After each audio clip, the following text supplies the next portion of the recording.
députés et sénateurs, vous avez un rôle à jouer pour aider à corriger les excès du passé. Vous les collègues du Grand qui quittez les groupes armés, je vais le dire.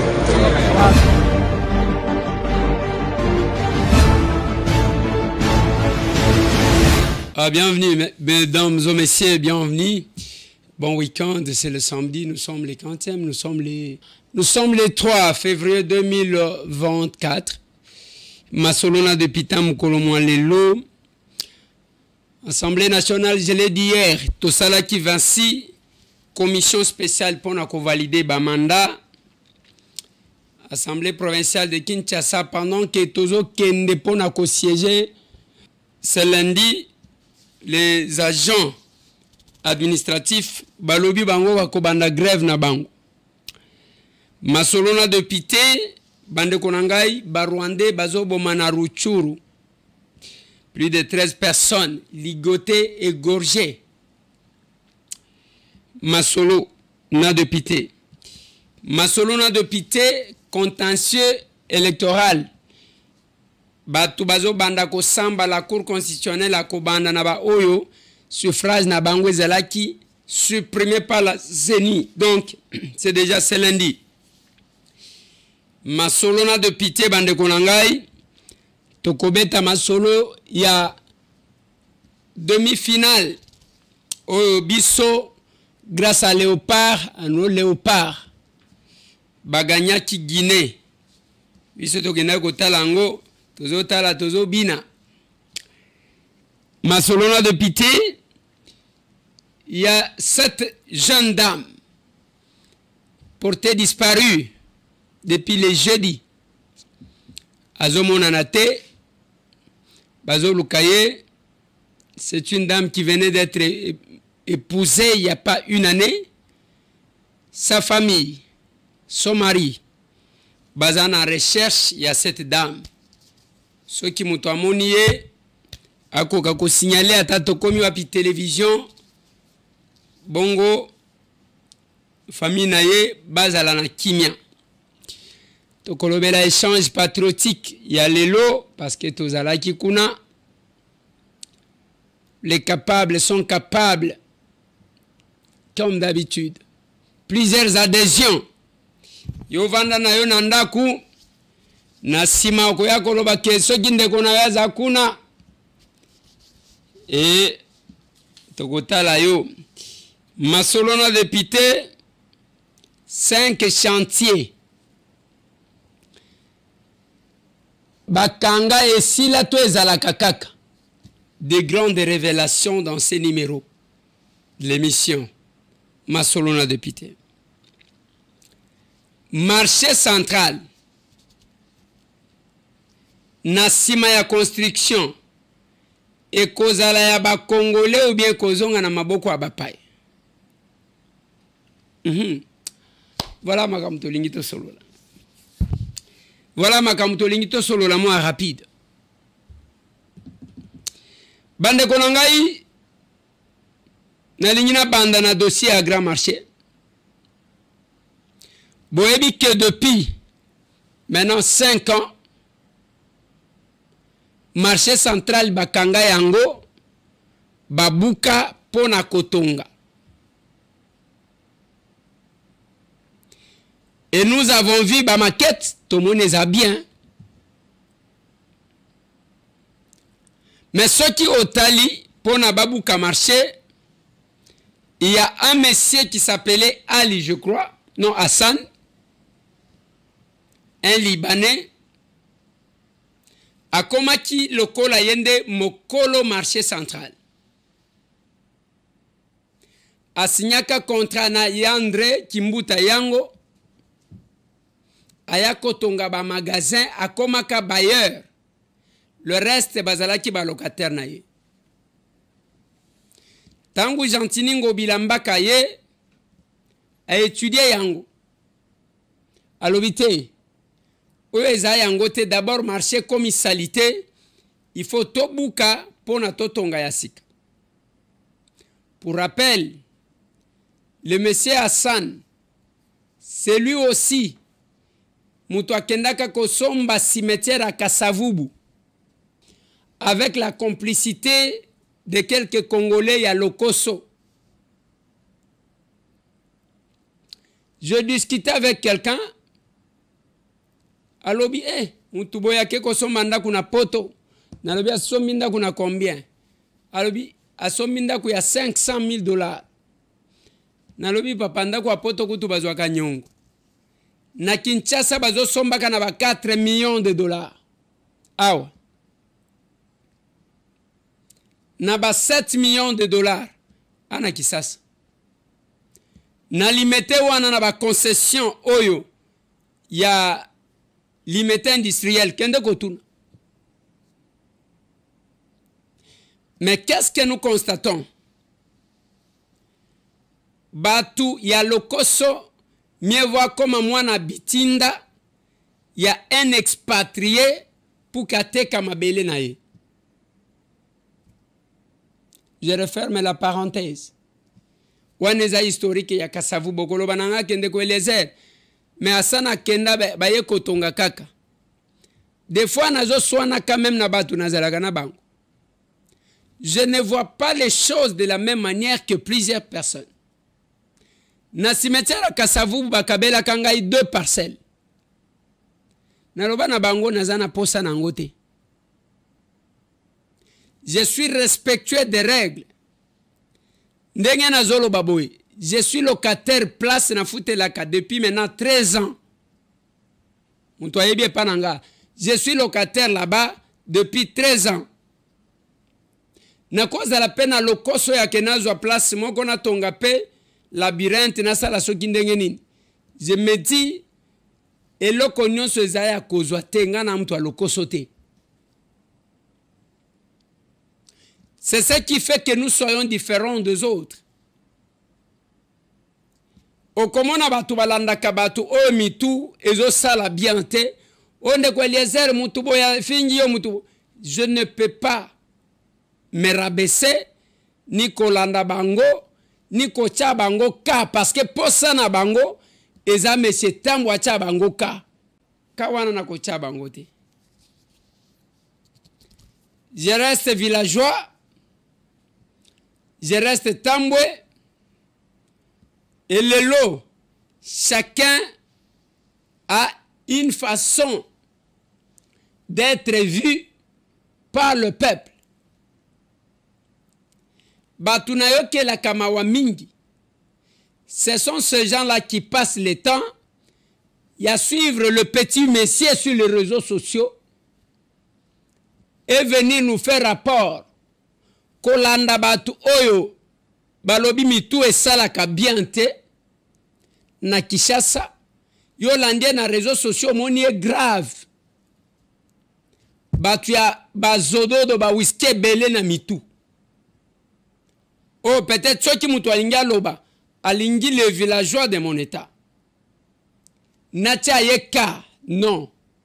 Nous avons amené une façon de voir les choses.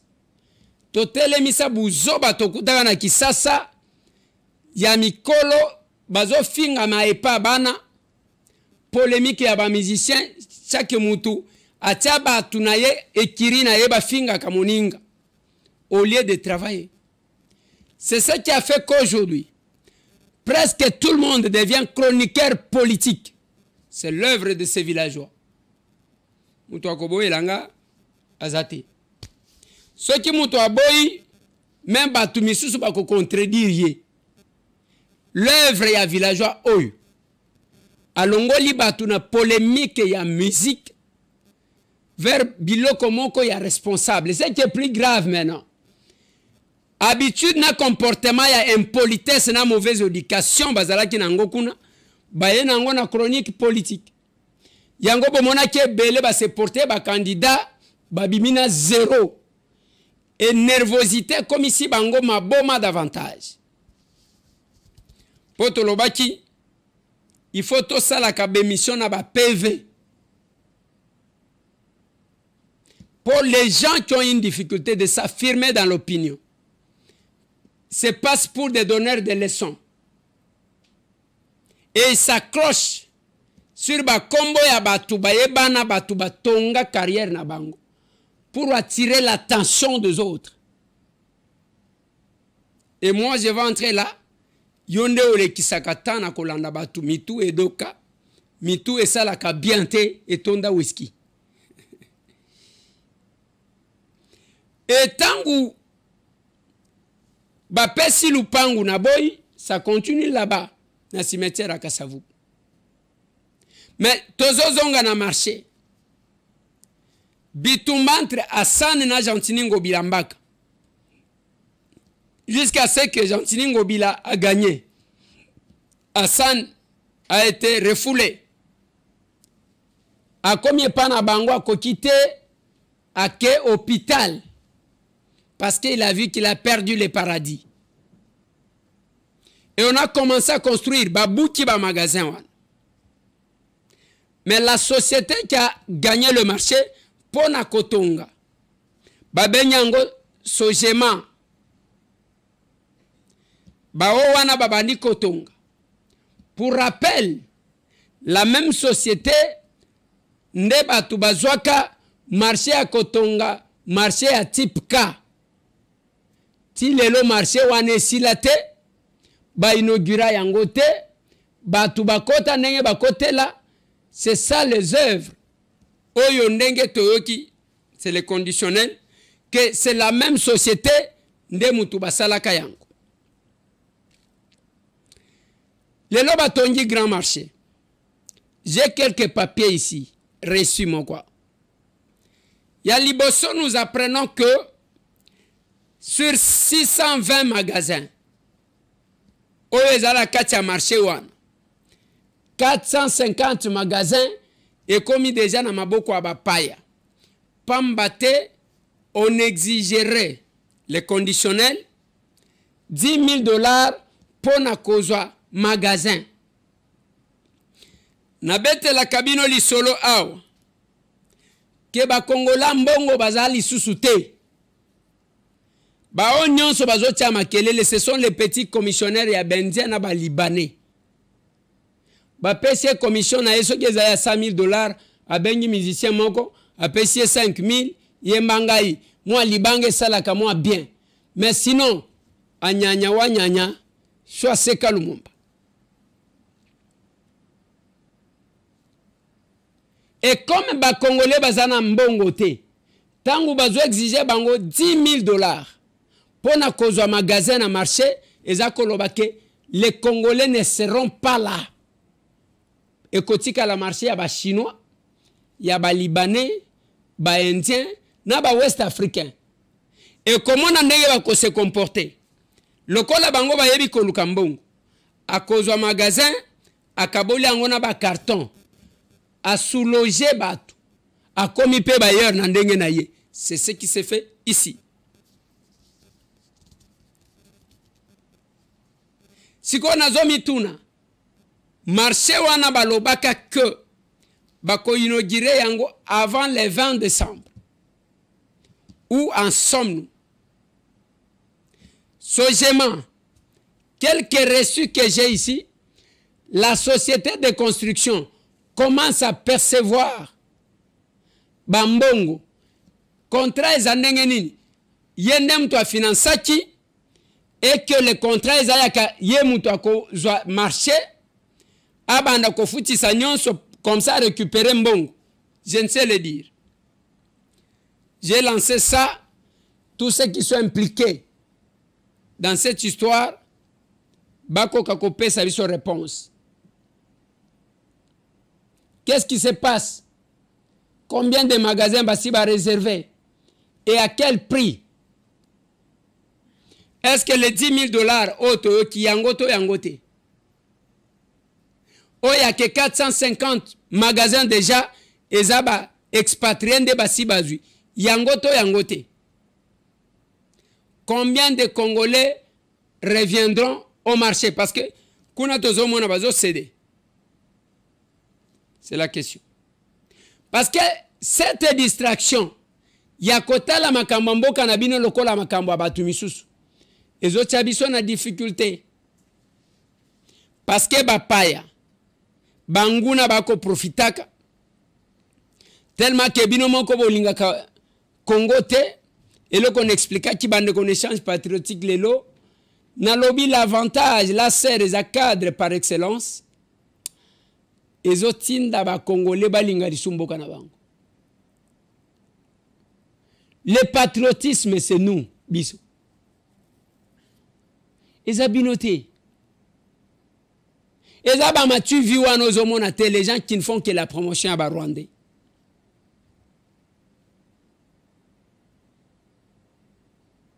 Les gens qui ne font que ça. Et bino, vous êtes censé causer là, vigilant. 5 chantiers, et si là, toi, et si là, te. Bakanga yango projet wana to bakanga te. Parce que to koma kana projet à 100 jours. Tolongo kuna, to kena chile gelou. Tolongo kuna to zana 145 territoires. Mais les 5 chantiers, et si là, toi, et si là, te. Na lignata lisabino comment vous les Congolais vous êtes distraits. Bino ba Congolais, y compris les services de l'État. 5 chantiers et la page est tournée. Kabila na makamunaye. Mais jusqu'à aujourd'hui, kende na échangeur. Okokuta bisika bakangaka pona makambo 5 chantiers, ba chinois wana bazakuna tilelo ba koma ba commerçant ya côté kaka ba kayas au vu et au su de tout le monde. Ok, côté à 24 ans. Au Kokuta depuis Bakangaka Batolwan, les Congolais ne sont pas curieux, même les services. Il y a Kota là, qu'est-ce qui se mijote là-bas? Jusqu'à aujourd'hui, Batom, l'oye ici la kate. Tiba komeme la cabine Banguna, Baton d'ici Bangwa un endroit, Bolamuti boye, surprise. 5 chantiers ici là. Mais bateau baye là que 5 chantiers. Ba komi ba vendeur ya ba kayas. Au vie aussi de tout le monde. Ba konzebele wana bomona kabale kaka kuna. Nazana chinois moko na solo la kanaye. Ayoki nzala ba pese $100. Na lingina kende matanga ba pese $200. On n'est pas le même. Te. Lobi na yebi sakibino. Mutu mutema mabe. Azolu quand même que léopard Bapola pour que yozwa nini. Tout ça c'était quoi? Bapola pour que Batouba yina Félix Antoine Tshisekedi. Mais ce qui Bapola, ça devrait être Félix. Mais awa bazo gagné, tozo kabinote atako sale loko. Politique ya mutema mabe et kenda kalibosote. Voilà pourquoi ebele bazo yina maïna misu. Ebele. Et biso tozo salela le pouvoir de l'amour. C'est la différence. Congolais lingambo kanayo. Ngai makambo bali nazaka fanatique penzate. Mais depuis que kano bandi na komi fanatique. Lobi nazala kyale na bengi bakapadu musutoki ali. To telemi wana tokena boîte de nuit moko tozo tala match ale. Tozaka kaboy. Tozaka kaboy. Na komi ko yeba même ba kombo ya ba joueur Kalulu et puis namoni banza koti na petit na ngai. Jiko nazotala na bandi ko yeba. Là c'est le Congo, c'est la patrie makile gangi. Et j'ai aimé bandeko bazali banda bazala ki regroupé. Namoni ndeko nanga Israël Mutombo. Yazana Stockholm na Suède. Je vis c'était waouh là où les Congolais regardaient le match. Namoni bandeko à Lyon. Je vis ba image bazo kumisa.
bande konangai. Ce qui même pona bal, qui est apolitique, tozo sanganate, ne batouan noyo kakake. Congo bate katoka bolambongo. Ils n'ont rien à voir avec le Congo. Par conséquent, tozaba tout mon côté. Alors, boti kabiso na RDC na biso. Et chaque fois que nous nous tenons là, notre discours, ezali côté lisabino que Congo na bino et l'équipe ambo ke belé bozali ko envier. Sauf que bino moko boza consciente ya kobongisa yango. Et nous avons levé l'option. On doit faire ce que nous pouvons. Le reste, chacun complétera. Nous ne sommes pas de ceux qui observent. Totikali tozotal. Et bazo sale loko mon côté. Te biso to banda kabisika tozali. Bande konangai. 5 chantiers. Ba komi kote kakaya sina ba brique. Au vie et au sud de tout le monde. Au vie et au sud de tout le monde. Et quand on se lance en politique, je dis aux gens, n'allez pas parce que Boyoki Masolo est en Mbongo. Un vrai représentant du peuple, même ceux qui bafoutent 100 000 $, au comment on a kakoli à Yangote parce que à cause de la nango au service des autres. Un élu, ce n'est pas quelqu'un qui se fait garder avec autant de policiers, autant de militaires. Non. Laissez l'accès. Oui, nous sommes capables. Oui, nous sommes unis. Oui, nous sommes en action.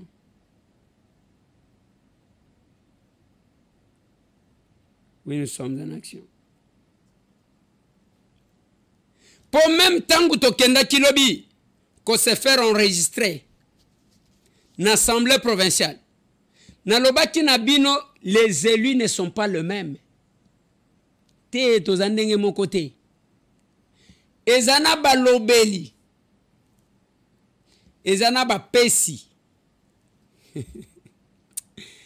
Ezana balobeli na bakabi. Batu ba somba kamanda. Azana mbongo na ya kopesa ba oyo, kopesa ba oyo. Ezana balobeli ya peuple. Na keiko se faire enregistrer.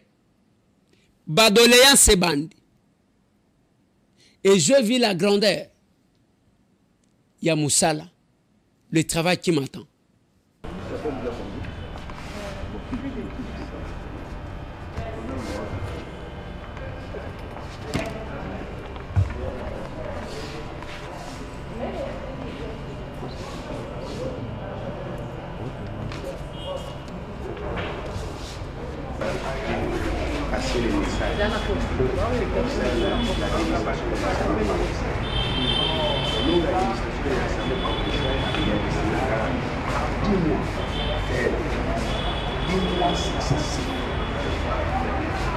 Tantôt 10, tantôt 16.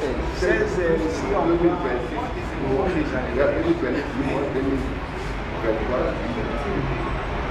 cette année, l'année qui s'est achevée, l'année 2023, et depuis le mois de juin jusqu'à aujourd'hui, on n'a jamais touché ça. Et aujourd'hui, vous voyez les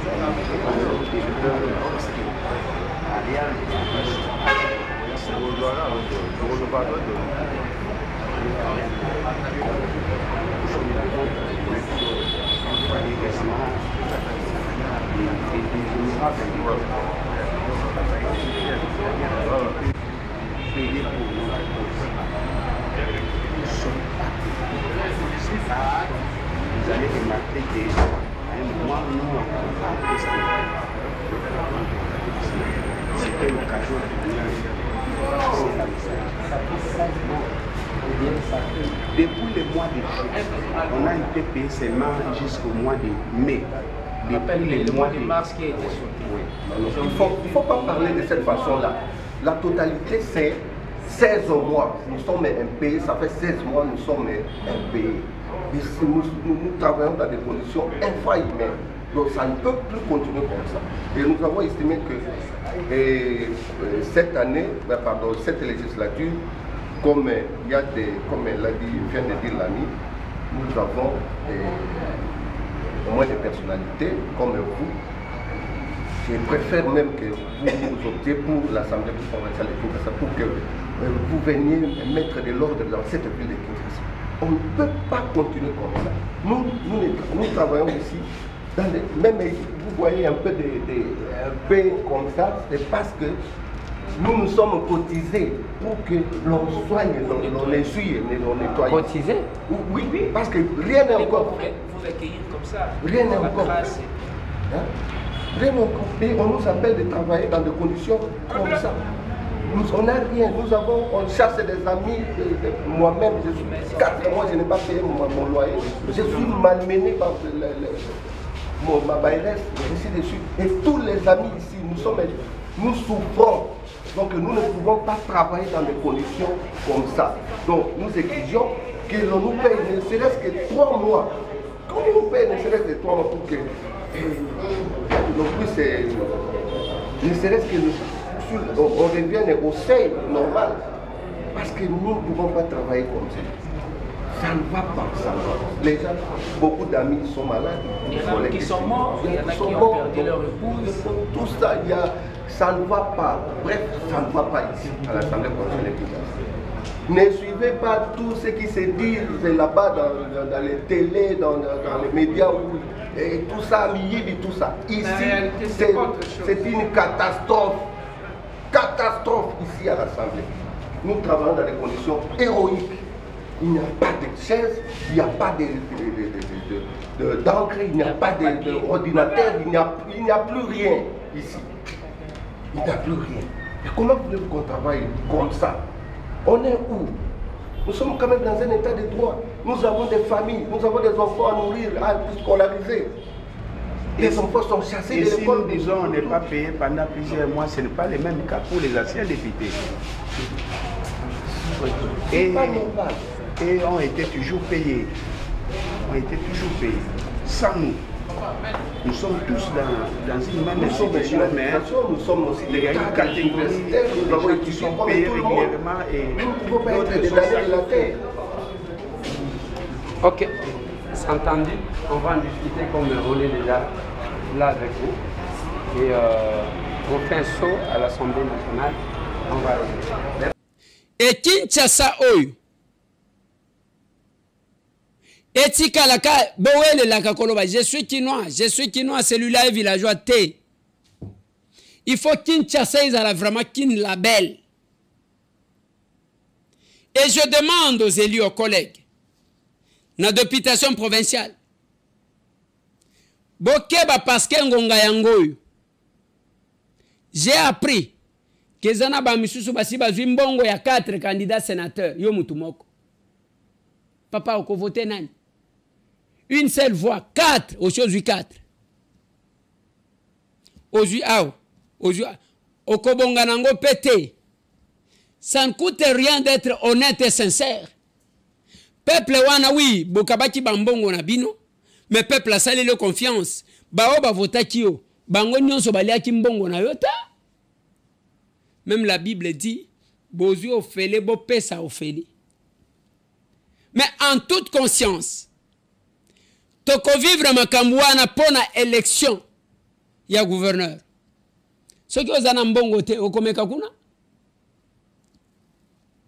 Okopesa bango combien? Ça n'a rien à voir avec une élection. C'est vraiment un marché où batu bazo monnayer ba voix na bango. Pesa ngai 100 000. 50 000, mais ok, il y a aujourd'hui 50, qu'on a aujourd'hui 70, qu'on a aujourd'hui... Mais finalement, nayoki même, bakomi koluka même apango akosomba kasiko. Papa osombi na nini ozimbongo wapi? Na simanango bakobanda kofingana. Et quand moi j'arrive, les agents là, tant que bozo ka plainte na bango, ils parlent à leurs représentants. Bazolobe la représentant na bango. Na Kinshasa toyebani. Na Congo pe toyebani. Masolo apoto na betakate. Mais bao bazali banda ne se pose pas de questions. Ba député ba yeko se faire enregistrer o ya koti abimi o ya koti abimi. Mais tangu ba moni monsieur Tambwe ba yeba telemi makambo bani kobima. Ils attendaient leurs représentants. Je suis fier de les représenter. Voilà pourquoi on a renouvelé. Balobi, pas seulement que Kozonga député national, Tobaki c'est Liona provincial.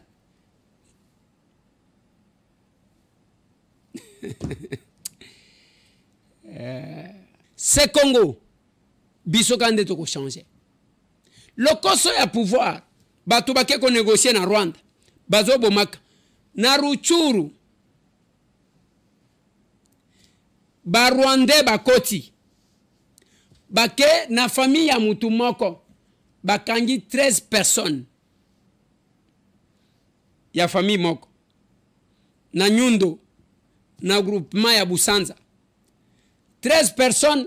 Bakangi bango singa.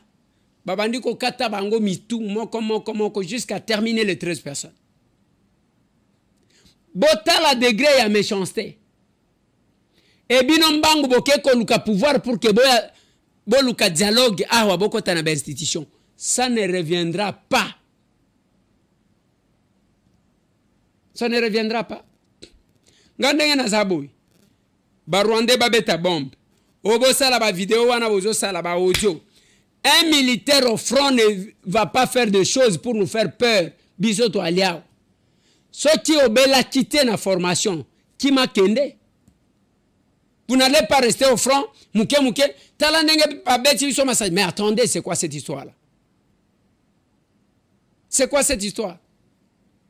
Et moi, je sens la manipulation. Il y a Rwanda qui est en train de faire. Je doute fort que bateau et la vidéo circulées sont du côté de l'armée. Parce que vous sentez, degré ndenge bazolobela, ils ont tendance, yakola kisa que FRDC za faible, Bawazalendo baza faible, kaka ba Rwandende baza makasi. Moi, on ne me manipule pas avec ça. Babiloko wana bo partager la kabatu misusu ngaite, pardon. Je ne ferai jamais la promotion du Rwanda. Tout ça, c'est la promotion du Rwanda. La manipulation. Ba bombardati. Lobby. Mais bazui paye à bango lelo. Et zandengwa. Bazui paye à bango.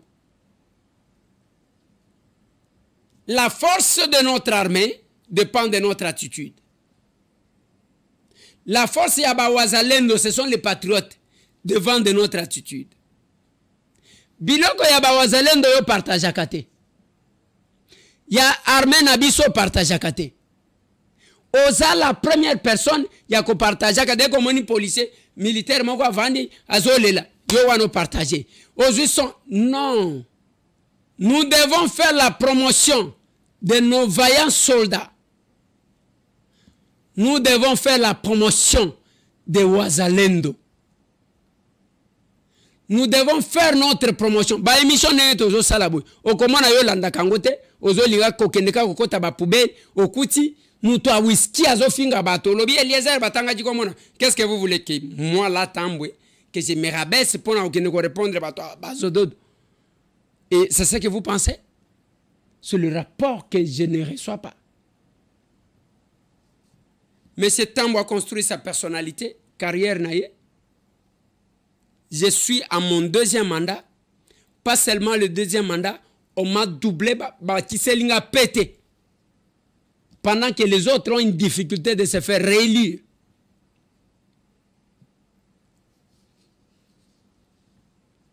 Je suis très fier et très content de la confiance m'accordée. De la confiance m'accordée.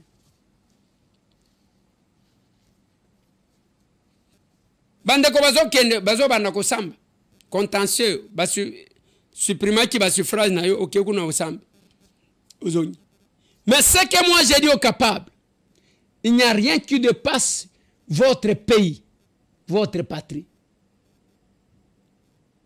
Échange patriotique. Papa Botier Langa image, j'en ai besoin. Assez chaud.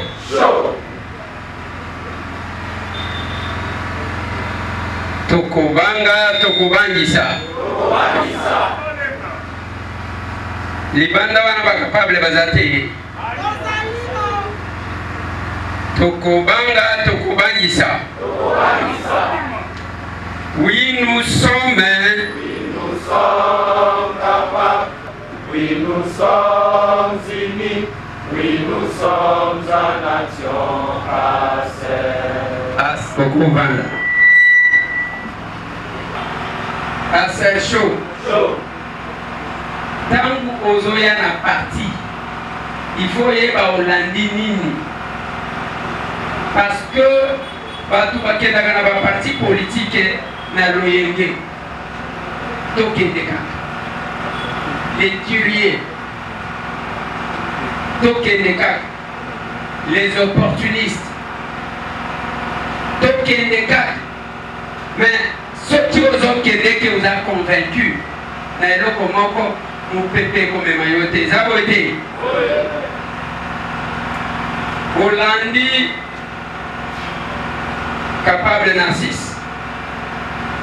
Hollandi, capable Luc Fikiri, capable Jacques Kambali, et puis Hollandi, capable Sophie Kapouti, la SCG. Mais je vais vous expliquer quelque chose. Pourquoi assez?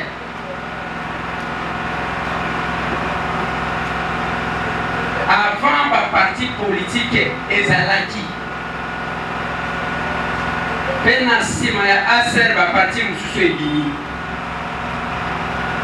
batu kotuna bazoloba nini parti politique ekomi nini eleza il faut bosala ba société mpona kozwa batu na misala. Oui, ma parti ezalaki, ma parti ezalaki. Mais le parti où Congo et yebani keza pays ya bato habité mamabe. Ba Congolais balingana kate. Ndenge Léopard wana zobeta soki apolaka Tshisekedi. Félix nde mutu asali. Mais awa Léopard a gagné mutu akotanga Congo ya Félix azate. Là c'est normal. Voilà les Congo. Les partis où tout bazo regroupé par tout kaka ya monoko mboka na bango. Ce qui va payer ses responsabilités, cabinet et kokoma, langue officielle, langue maternelle là-bas. Voilà les partis. Parti Oyo, ceux qui m'ont suite dans l'élection, à Keko Lukaba Rwandais, Baya Koboma Bade Bonaye. On a vu Corneille, l'ancien président d'une institution d'appui à la démocratie, Abomi, colonel des rebelles, Congo et Rwanda. Mbala Liboso au monde, un président d'une institution d'appui à la démocratie, Akamatamanou qui contre son pays. Voilà les Congo, voilà les partis politiques.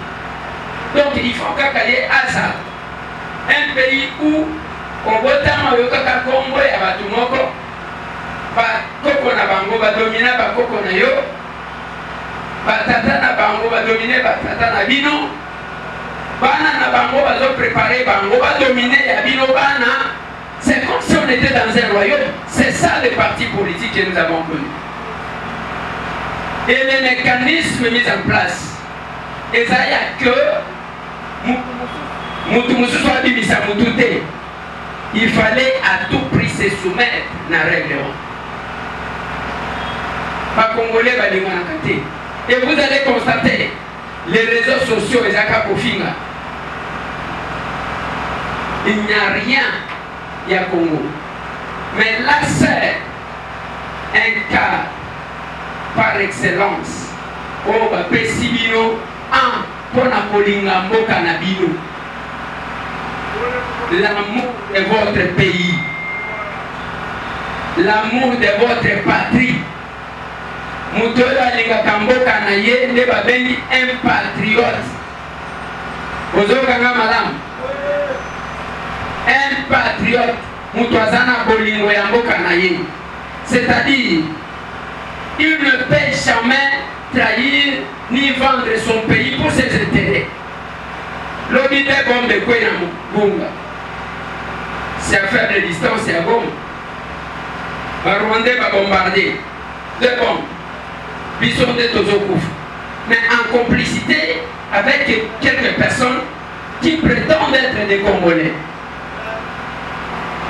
Au commandant Moutazo savait que Léopard et Paula. Si on a nos omitoun, entre Bisson et Abinoni, les Tikadi ensemble. Donc on n'est pas frères. C'est ça la serre. À serre, à Outi Kotang et Dabino, quelques couplets, il y a une et partie. Il y a tout dans notre île. Par le but, oui, nous sommes capables.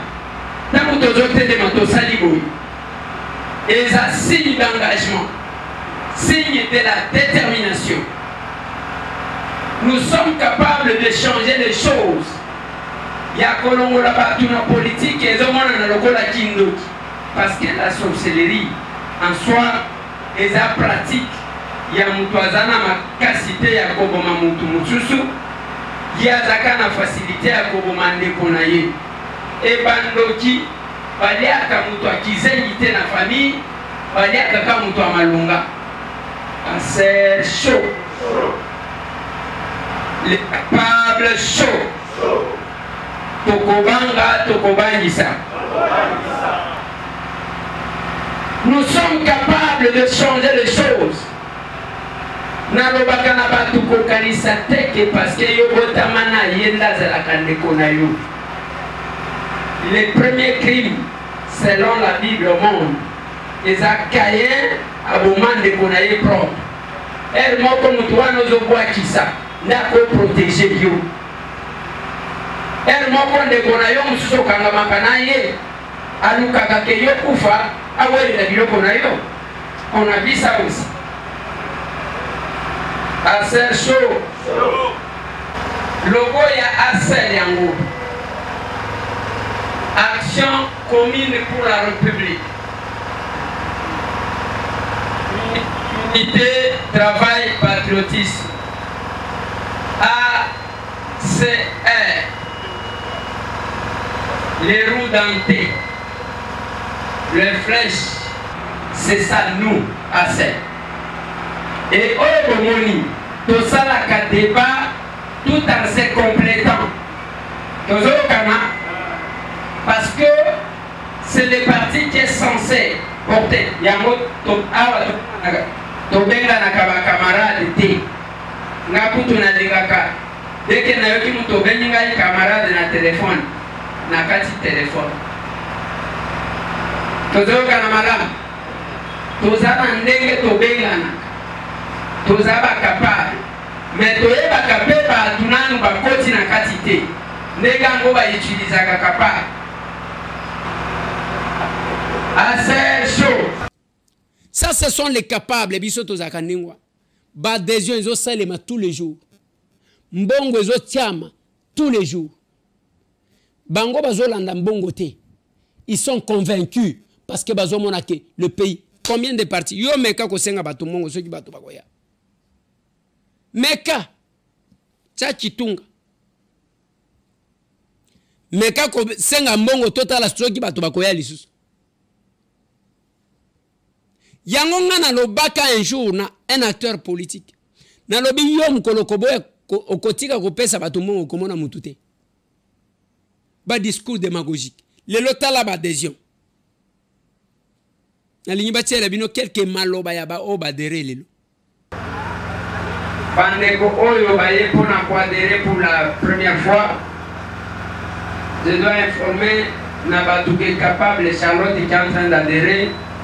Azaki candidate dans un autre parti politique. Après, elle a compris que les changements du pays. Et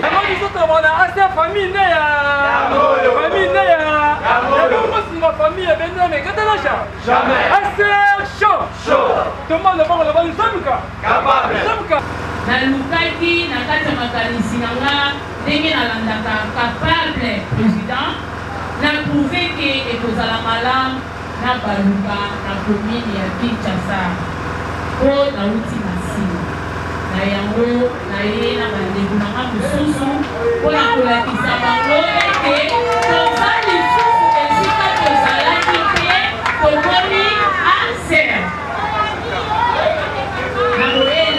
tamboli na bandeko na nga wana oyo baza baprésident na baprésident ya babase oyo tokataki sei ya 2023 nayebi ke na nzambe na aser okende liboso nyonso ekosimba meme na 2028. Merci beaucoup.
Donc, oui, on est capable de Joël, on est capable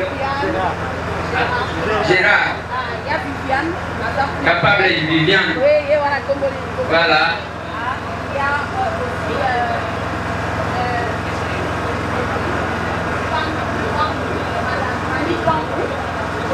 Madame Mami Pamou. Oui, ok. Merci beaucoup, bienvenue. Pango peut ajouter ma formulaire par la suite, on va leur donner. Allez-y, vous terminez.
On a fait 11 000 voix et nous avons toutes les preuves.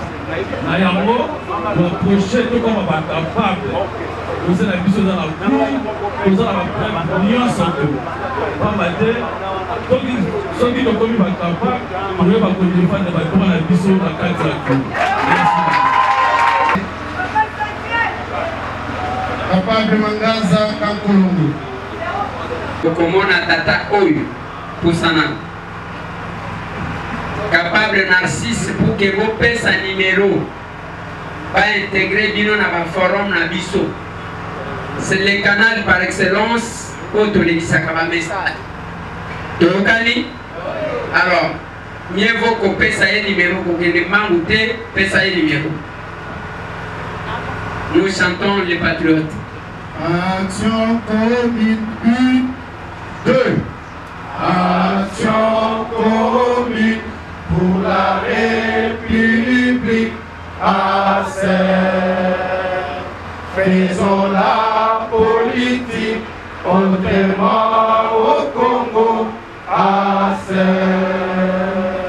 Oui, le pouvoir de l'amour, non l'amour du pouvoir.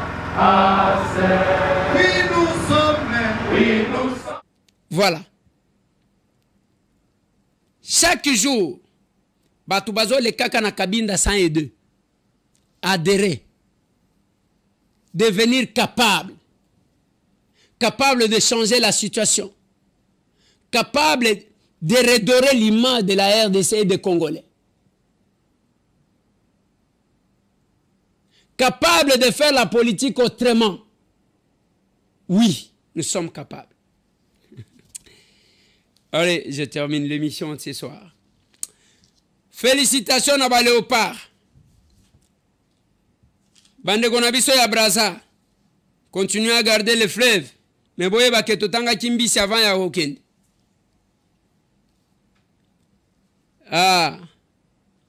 Totanga kimbisi. Totanga kimbisi. Mais quelques hommes de Dieu. Après ça qui a le pasteur Charles Mutondo.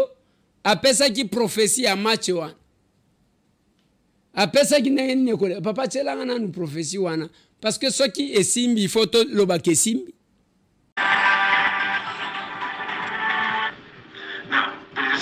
Shalom, shalom bien-aimé. Suivez très bien la prophétie de l'homme de Dieu, le prophète Charles Mutondo. L'homme de Dieu a prophétisé pour le match de Congo et Guinée. Mon cher Nzamba alobi boy. Alobi Congo a marqué première binaye à travers un défenseur. Et puis a marqué Ango na première mi-temps.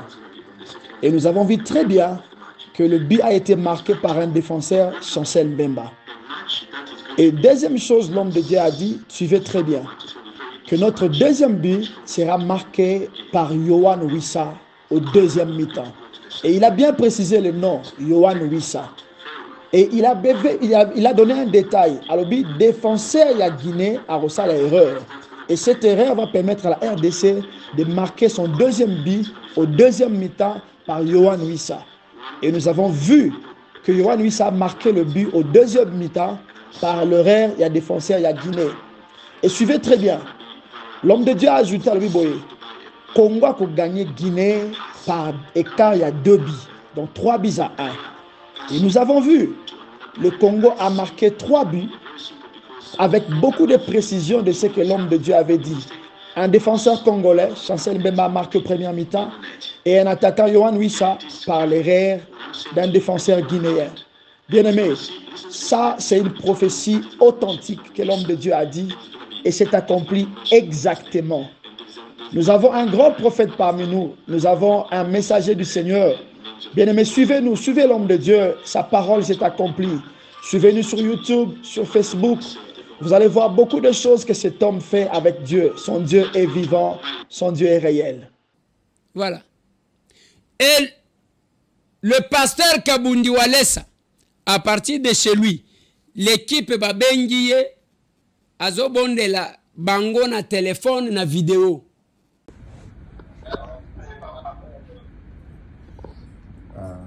Sepeli makasi ndenge bozali wana bozali kocha elike epa nzambe eza eloko monene parce que bolongwe makanisi epa banganga bato akisi botie mayele epa nzambe en tout cas nzambe na biso asunga bino kuna esika bozali yango nde nazolinga nabondela mpona bino de façon que Nzambe na bino ya Congo, Jésus-Christ, notre bannière de victoire, il est à côté de la carte de terrain, les joueurs vont disparaître, mais nzambe abeta na kati ya terrain. Yango nde nazolinga nabondela boko kosimba maboko na mitema nabondela.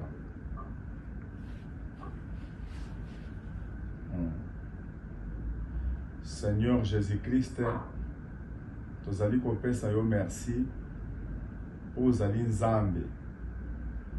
Toyebi ke mokonzi ya mboka na biso akamati mboka adedi yango epa na yo de façon ke yo okonza mboka yango.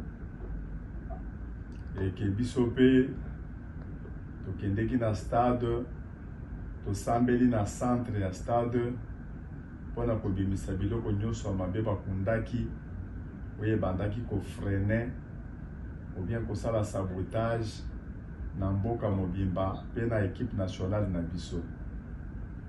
Tosepeli Seigneur Jésus-Christ po tomoni équipe na biso ekei na Coupe d'Afrique na phase finale. Yango nde naza na kati ya kobondela mpona kotika bajoueur nyonso na mokoko na Nzambe eke ntango bango bazokota na kati ya terrain bango badisparaître me yo Nzambe oapparaître na kati ya terrain eke occasion oyo nyonso komona na liboso na bango Nzambe osala grâce po bamarke bamilimo nyonso envoûtement ya bandoki, ya bakisi, ya banganga, o ba diversaire ba yena banzambe na bango ya bakisi ya puissance satanique et comme nil sans effet liboso na bango. La cérémonie nyonso bango bakosala ata batangi bakombo ba joueur biloko wana et comme nil sans effet au nom de Jésus-Christ. Tozolinga ke tango bakokota na kati ya terrain Nzambe omilakisa na kati ya terrain babeta bazala neliki epa na yo tout le monde bayeba ke Nzambe okonzi na biso azali na Nzambe apesaki mboka epa Nzambe et puis tolakisi penza ke tosambelaka Nzambe ya solo au nom de Jésus-Christ. Yango nde naza na kati ya kopesa bino victoire. Nzambe na biso azali liboso na bino au nom de Jésus-Christ. Amen.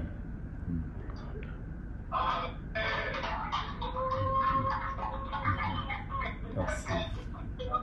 Merci. Merci. Nasepeli. Merci. Merci. Tokutani. Ah, tokutani après match. Merci. Merci. Ils ont bénéficié, il y a soutien, il y a homme de Dieu. Tango zota la match, moko tomona ki mutu moko, soki akuna zo sala bencantation, bo ilisu moko, bo to lolie. To lobi sans effet. Ndenge moko na yebisaka, vie nanga Martin, na lobi vie mutu abomie side za yo moko. Mama Maria zawapi? Koya ko sala kisi na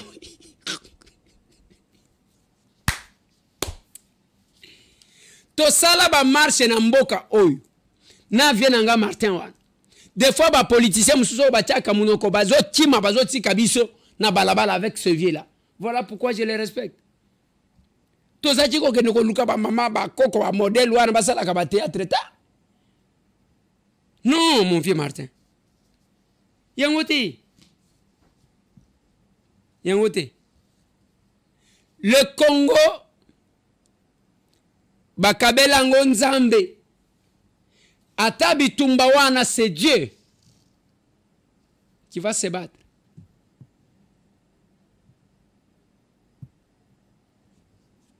Je salue l'apôtre Jules Bumba bisika azali na ba mission na musala Nzambe. C'est un serviteur de Dieu. Quand il parle, vous sentez un patriote en même temps. Dans Wazoloba, vous allez sentir penza que Oyo, en dehors de cause à la pasteur, c'est un patriote. Aïe, aïe, aïe. Negradi. Allez, il en est fini. On se voit demain. Mesdames et messieurs, émission à côté à la Nabato. Émission encore partagée. Bande Konanga, il faut venir sur cabine de 102.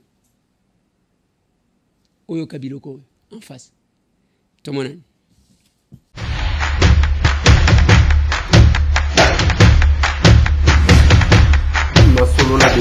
Honorables députés et sénateurs, vous avez un rôle à jouer pour aider à corriger les excès du passé. Vous les collègues du Grand Kivu, quittez les groupes armés, je vais le dire.